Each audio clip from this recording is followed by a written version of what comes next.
The Kraft Foods Company presents Willard Waterman as the Great Gildersleeve.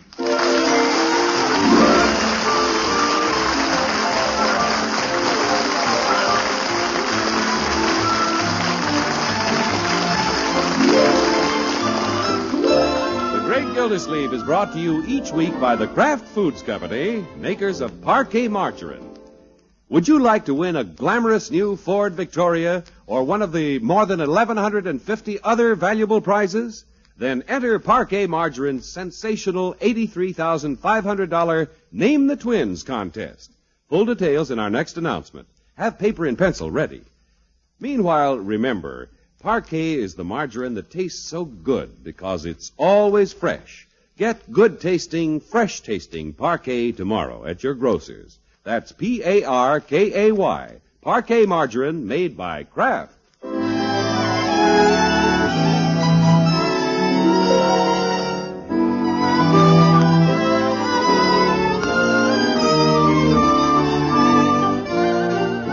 Now let's look in on the Great Gildersleeve. When there are babies in the house, it makes a lot of difference. There's more silence and more noise and more work and more play. In fact, there's more of everything going on. Yes, sir. Since the twins came to the Great Gildersleeve's house, the day begins pretty early. Listen to that. Pretty husky voice, huh, Leroy? Yeah. It must be the boy. Sounds like a baritone.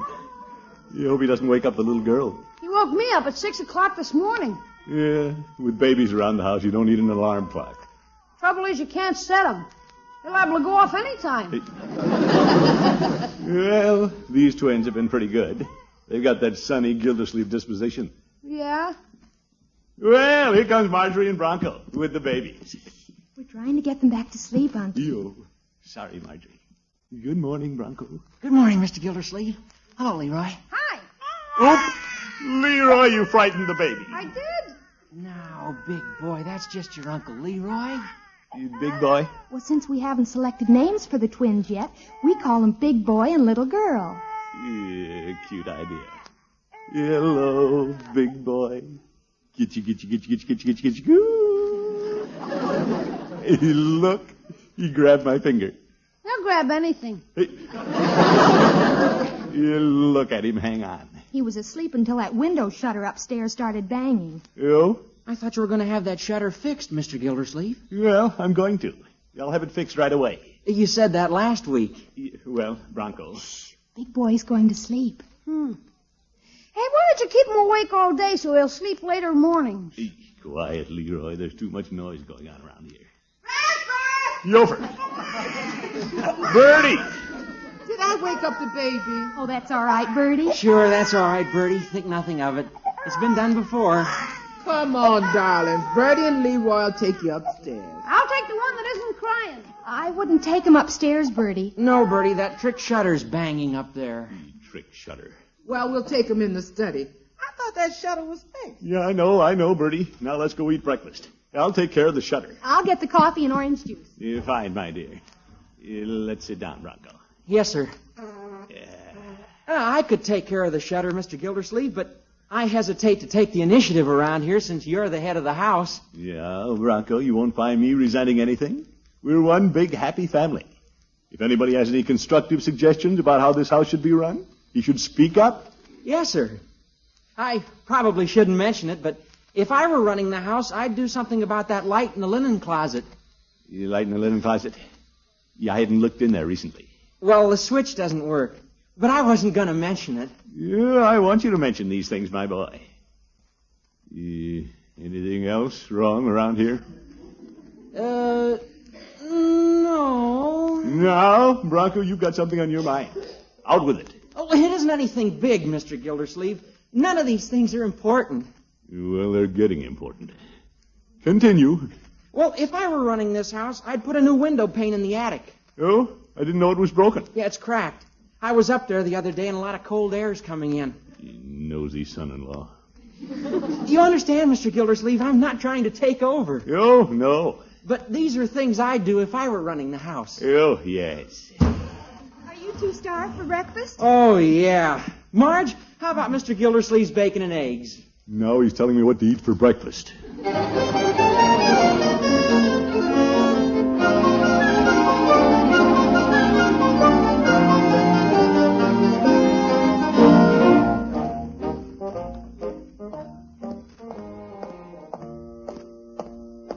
shouldn't have let that conversation with Bronco upset me this way.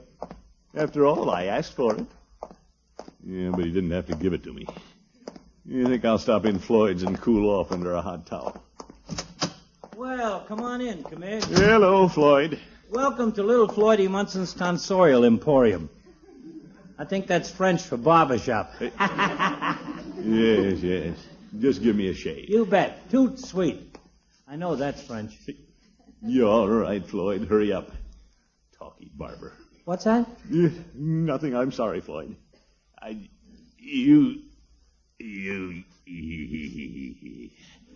Yeah, I guess I'm a little irritable this morning. What's the matter? Ain't you had your breakfast yet? I'll say I have. I was even told what to eat. Yeah? You ain't married. Who could be doing that? Well, I don't believe in talking about my relatives, Floyd. But I don't mind saying quite a change has come over Bronco. Yeah? I guess having twins would change any man. Yeah, that could have something to do with it, all right. Now that he has a family of his own, he wants to run the whole house. Uh-oh. If I were you, I'd do this, he tells me. If I were you, I'd do that. Big eye. Well, my wife, Lovey, tried to take over once, except she didn't say, if I were you. She said, if you don't. Yes, well, this is a little different, Floyd. Darn kid thinks he can run the house better than I can. I'd like to see him try it. Why don't you let him try? That's the way I shut up Lovey. You? She wanted to take charge of everything, so I let her. Right on the day the milk bill was due, and the clothesline fell down. Yeah, Floyd, I couldn't shove all the responsibilities of the household on an inexperienced boy. Why not? Certainly learned Lovey a lesson. She ain't opened a yap since. She hasn't? And Lovey ain't exactly a clam. I let her handle everything, Commish. And in a week she was begging me to be boss again. Well, I wouldn't want Bronco to take over, then have to come begging me to... Say, why not? Now you're getting smart, Commish. Yeah, I'd only be doing it to teach the boy a lesson. Sure.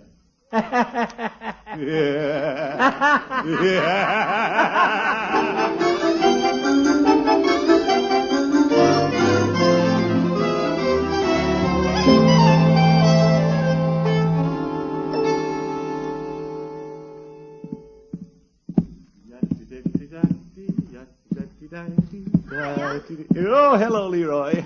Are you ready for dinner? Yeah, I'm washed. Unc, did you remember? You remember what? It's allowance day. Well, you'll have to look to Bronco for your allowance. Bronco, are you kidding? Shh, Leroy. He doesn't know it yet, but I'm going to let him run the house for a while. Isn't that a dirty trick, making him pay all the bills? No, your old uncle will still furnish the money, within reason. Bronco seems to want the experience, and I'm going to accommodate him. Gosh, Bronco handling the money. This will be a pushover. Wait a minute, Leroy. I haven't given him the range yet. Okay. Gee, I could hit him for 2 weeks in advance. I could hit him for a raise. You poor old Bronco. You're coming, Bertie. Hello, Unky. Good evening, Marjorie. Well, hello, Bronco. Oh, we're waiting for you, Mr. Gildersleeve. Hello, Leroy. Hi. Good evening, Bronco.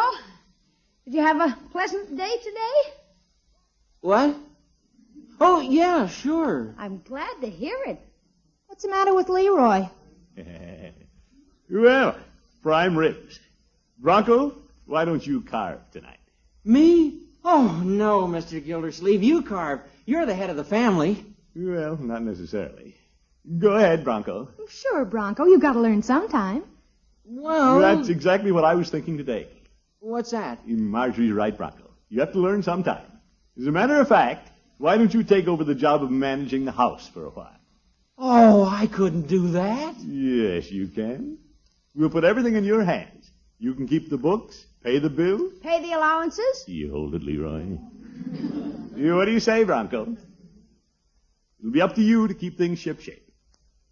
Mr. Gildersleeve, does this have anything to do with what I said this morning? Oh, no. like I said, I don't resent criticism. Well, And like you said, you need the experience. Of course, you'll make a few mistakes. Good, what the heck. oh, I know I'd never be able to handle things the way you do. Oh, you seem to run the house without doing anything.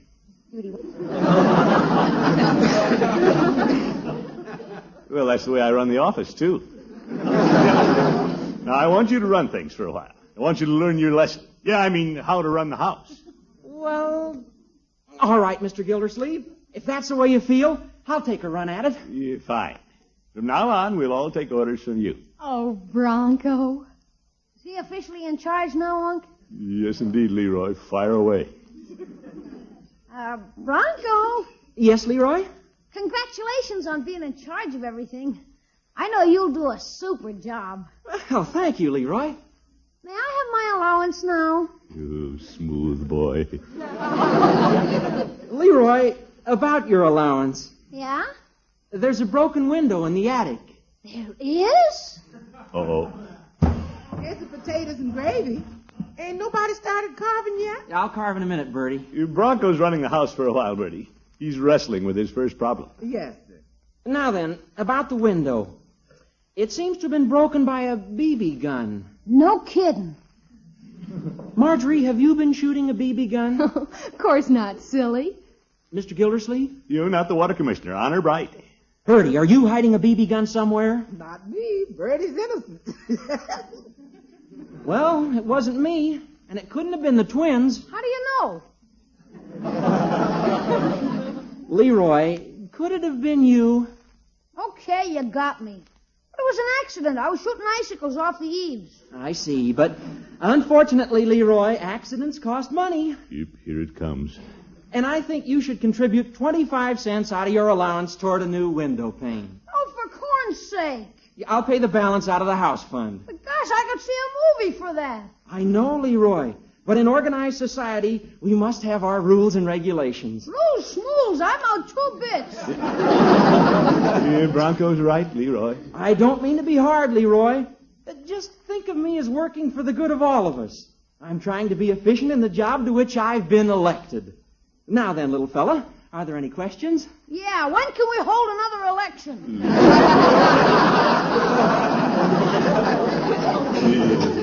Bronco may be impeached before he can resign.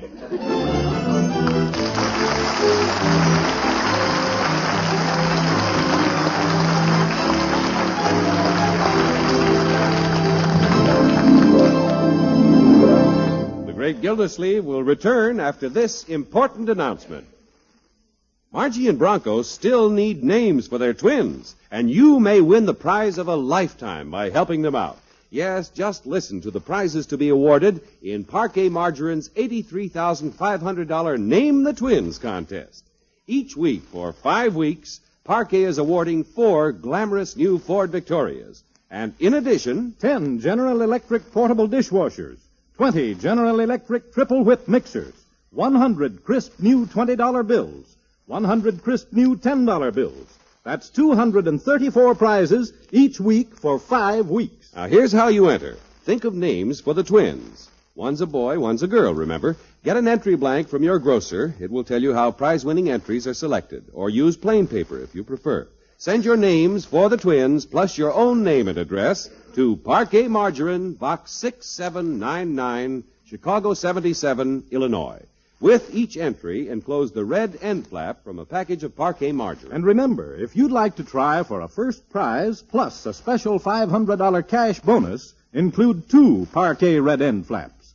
One end flap entitles your entry to full consideration for a Ford Victoria.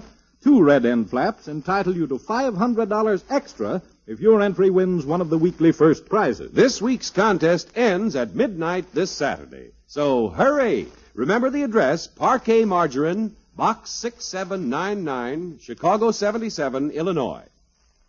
Get your entry off tomorrow.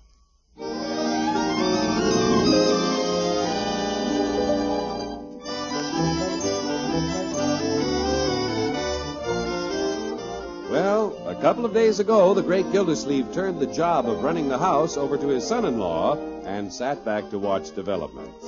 What's developed? Well, Bronco's doing a great job, and he seems to be saving the water commissioner money. Mr. Gildersleeve, I fixed that light in the linen closet. Oh? Called in an electrician, did you? No, sir. No, I cut off the master switch and fixed it myself. Well, Bronco, you're learning fast. That's exactly what I would have done had I gotten around to it. Well, you've given me something to shoot at. When a problem comes up, I ask myself, how would Mr. Gildersleeve have done this had he gotten around to it? Yes. Well. Hello, everybody. Oh, hi, Marge, honey. Well, my dear, how are things downtown? Oh, I had a wonderful shopping trip. Is shopping trip? How are the babies? Yeah, they're over there in their crib. What'd you buy, Marge? Hello, pretty babies. Here's your mother. Marge, what'd you buy? Oh, you precious little darlings. I don't know which one of you is the cuter. Marge, what did you buy? Yeah, that Bronco hangs on like a bulldog. Oh, just a hat. A hat. Yeah, but you have a hat. A lot of them. Well, maybe it's an Easter bonnet, Bronco. But she's already bought an Easter bonnet. But I couldn't resist this one. Wait till you see it. Open the box. Yeah, I'll open it, Bronco. You look too nervous. Well, I'm not nervous, but Marge, don't Yeah, you here it think... is, Marjorie. Here, put it on. Oh, thank you, Unky. There, isn't it adorable? And only $7.95. $7.95 for that? Oh, Bronco. What do you think, Uncle Mort? Well, I don't think the hat's that funny, Marjorie. You men, laugh if you want to, but the twins will like it. Look, babies, look at Mother's new hat. Oh, my goodness. Hey, you see, Marge, Big Boy agrees with his father. Well, I'll bet he's just hungry. But I'll take it back. Help me take him upstairs, Bronco. Sure. Come on, Big Boy.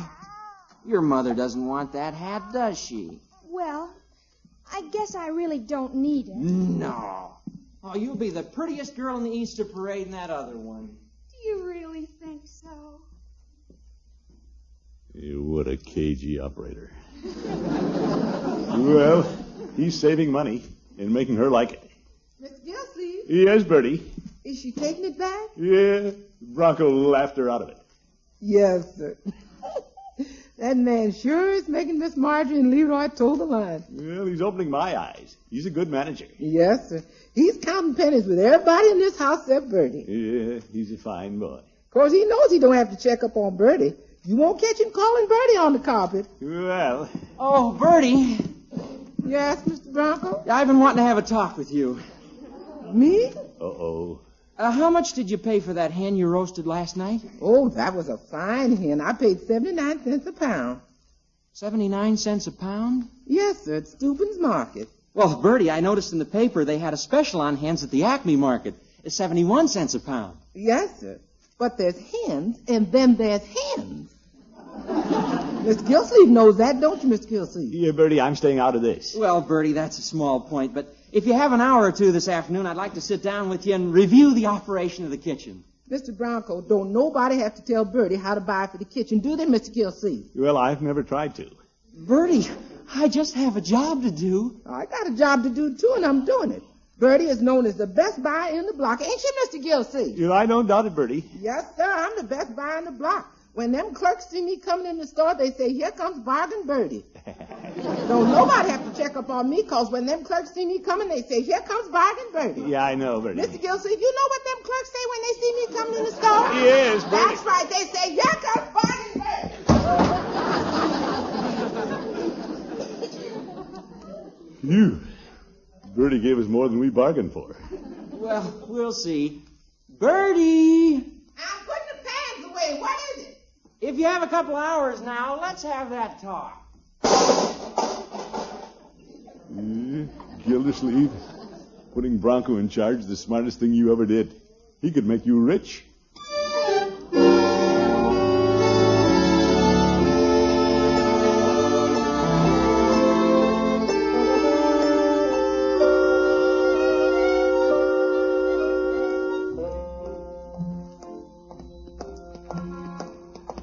Well, Bronco, you've had the reins almost a week now.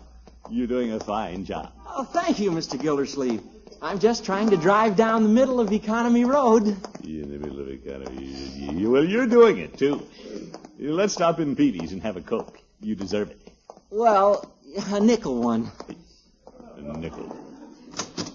Hello, Peavy. Hello, Mr. Gildersleeve. Bronco. What can I do for you?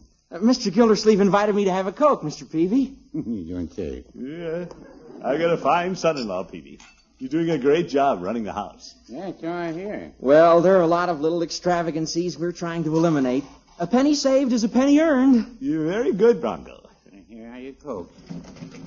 Oh, say, here comes the judge. Hello, Horace. Good afternoon, gentlemen. Come in, Judge. Hello, Judge Hooker. You have a Coke with us, Judge, and toast the new financial manager of Gildersleeve Gables. What's this, Gildy? Well, Bronco's been running the house for nearly a week. What he says goes. Oh? How's it working out? Wonderful.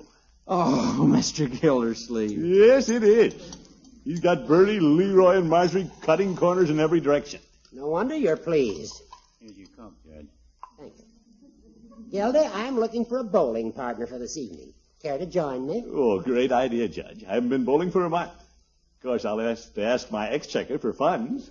You will? Yeah, I'm running a little low, and he's the boss. Bronco, give me $5. $5? Yeah, that should tide me over. Mr. Gildersleeve, you've had your allowance for the week. Gildy, are you on an allowance? My. Well, I'm going along with it like everybody else in the family. The 5, please, Bronco. Mr. Gildersleeve, I'll advance it to you if you really insist, but what'll Marjorie and Leroy and Bertie say? Well, They'd want more money, too. It'd set a dangerous precedent and defeat our whole plan. But one rotten apple can contaminate the whole barrel. But Gildy's a rotten apple. Watch it, Horace. I think it's up to you and me to show leadership in this situation. You're all right. Forget I asked you. Oh, that's cooperating. Yes. Thanks for the treat, Mr. Gildersleeve. I'm going to the bank now. Oh, yes. Banking my money.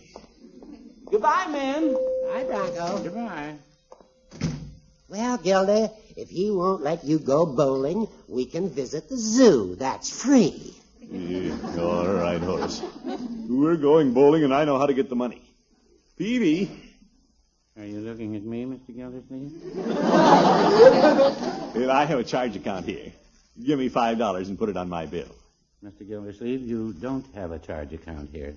What do you mean, Peavy? Bronco was in yesterday and canceled it.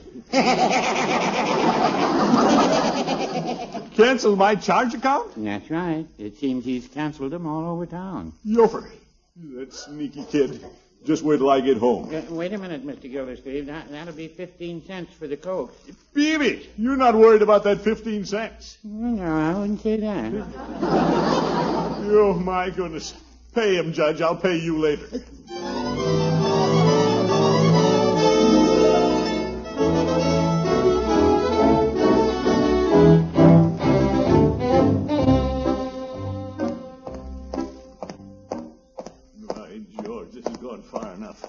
That kid tricked me. Well, he's not going to embarrass me again. I'm taking over. Bronco! Bronco! I'm in your study, Mr. Gildersleeve. He's in my study. He's in my hair, too. Bronco! I'd like to have a talk with you, Mr. Gildersleeve. Yeah, I'm ready to talk. Since we were in Mr. Peavy's, I've been thinking. And I'm in a very uncomfortable position. So am I. It isn't right for me to tell you what to do. Bronco, stop saying what I want to say. Yes, sir. So I've balanced the books, and I'm turning them back to you. You? I've notified the rest of the family, and here's what I saved on the week's budget. $32.60. $32.60. That much? Bronco, how'd you do it? Well, it wasn't easy. Bronco, you did a great job. Shake hands, my boy. Thanks for the experience, Mr. Gildersleeve. Now, if you'll excuse me. Yeah, you bet. Run along. Oh, what a fine boy. $32.60. Right, George, there's a young fellow with a head on his shoulders. They just don't come any finer than Bronco. $32.60. Who's that? It's me, Unky. Yo, come in, Marjorie. I'm here, too. Well, what can I do for you? Bronco says you're in charge again. Yeah, that's right, Leroy. But Bronco did a fine job. We're all indebted to him. I know I'm in debt. You? I had to borrow from Piggy. Uncle Mort, Bronco wouldn't let me send out the living room rug, but it can't wait any longer. It just has to be cleaned. But, Marjorie. Mr. Gilsleeve, Yeah, what is it, Bertie? do I see money in your hand? No, wait. I got to restock the pantry. Mr. Bronco wouldn't let me buy nothing last week. Yes, but I need $20, Mr. Gilsleeve. $20. But, Bertie. I need $15 to have the rug cleaned, Unky. $20, 15. That's 35. I need $2 for lunch money at school. Yeah, that's 37. The motor's busted on the refrigerator. Yeah, but My Bert- bike's got a flat tire. Lyra. And I really do need that hat. Marjorie, wait a minute. Bronco! Bronco, come back!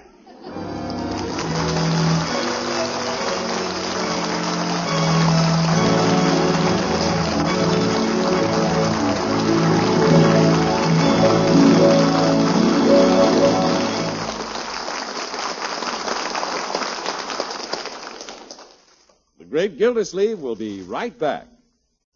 Don't forget, this week's Parquet Margarine Name the Twins Big Prize Contest ends at midnight this Saturday. Just think, 2 simple words may win you a thrilling Ford Victoria. Send your names for the twins, your own name and address, and the red end flap from a Parquet package, 2 red end flaps, if you want to try for that extra $500 bonus as well as a Ford.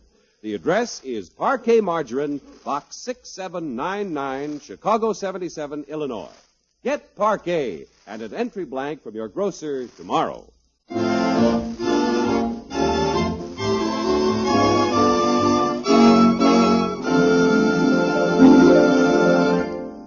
That darn Bronco. What a slicker. Takes all the credit for saving money around this house, and I'm the one who has to pay. I'll never forgive him for that. Oop. One of the twins waking up. Better go in and take a look. It's all right. Yeah. Go to sleep. Yeah, sure. Cute little tykes. Hope we get some good names for you. Yeah, they do look like Bronco and Marjorie. Yeah, what the heck. Bronco probably meant well. He isn't a bad son-in-law. Honest and hard-working. And he likes me. Sure, little babies. He's a fine young man. He'd have to be your father. Good night. Good night, folks.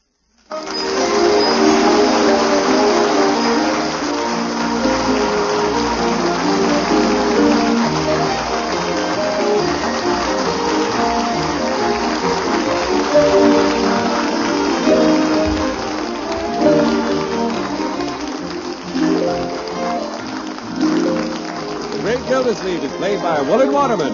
The show is written by Paul West, John Elliott, and Andy White, with music by Robert Armbruster. Included in the cast are Walter Tetley, Mary Lee Robb, Lillian Randolph, Dick Crenna, Lee Keel, Arthur Q. Bryan, Earl Ross, and Dick LeGrand.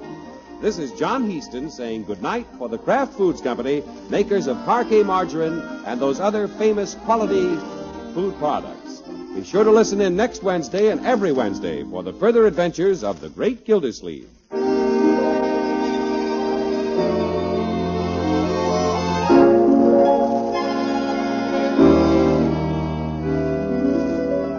One of the most important ways you can help America strengthen her defenses right now is by supporting the 1951 Red Cross Fund.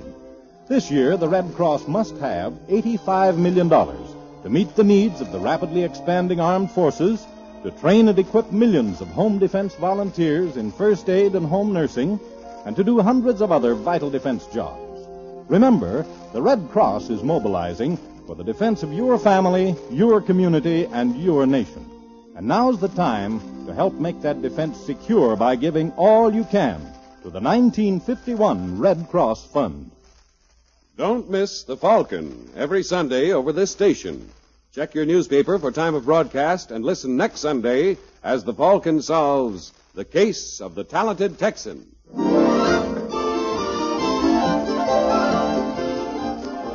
Enjoy Groucho Marx and You Bet Your Life on NBC.